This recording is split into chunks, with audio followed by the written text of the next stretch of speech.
Ciao a tutti e benvenuti o benvenute sul nostro canale. Sono Laura di Classe Italiana e con il video di oggi voglio rispondere alle numerose domande che mi sono arrivate da alcuni studenti in relazione all'uso di due verbi, il verbo essere e il verbo stare.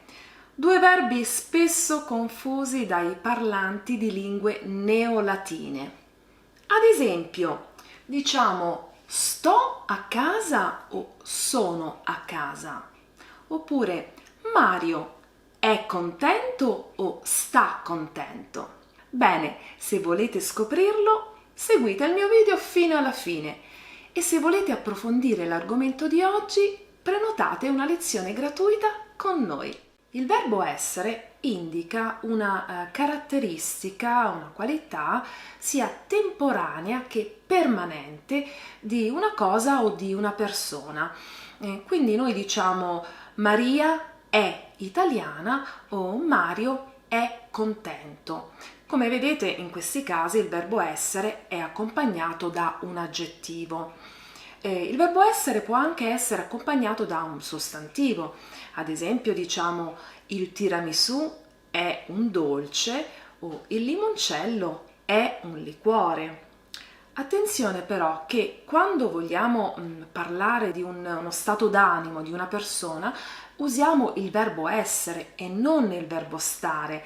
Dunque bisogna dire Mario è contento e non sta contento. Ma nota bene che nella domanda come sta Mario, in questo caso la risposta è con un avverbio. Infatti diciamo Mario sta bene oppure Mario sta male. Male e bene sono degli avverbi.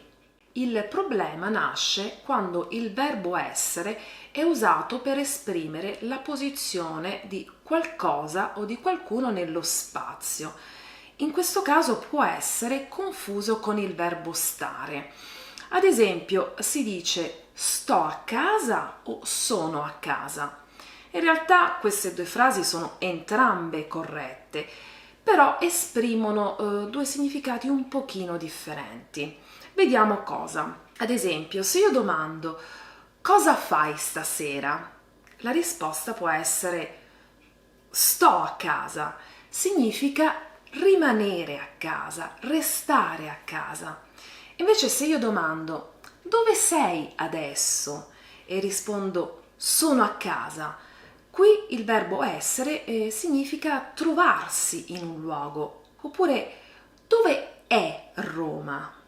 Roma è in Italia, ovvero Roma si trova in Italia. Non posso usare il verbo stare, anche se in un registro un po' più informale e in alcune regioni d'Italia potreste sentirlo dire. Se uniamo il verbo essere alla particella C, otteniamo il verbo esserci, che significa esistere, essere presente in un posto. Ad esempio, a Roma c'è traffico, oppure a Roma ci sono molti turisti.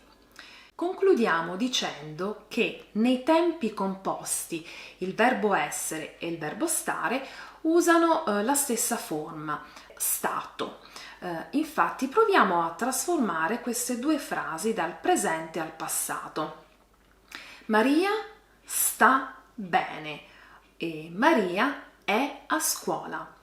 Al passato prossimo abbiamo Maria è stata bene e Maria è stata a scuola. Come vedete hanno la stessa forma. Bene, la mia lezione sul verbo essere e sul verbo stare finisce qui e spero che sia stata utile.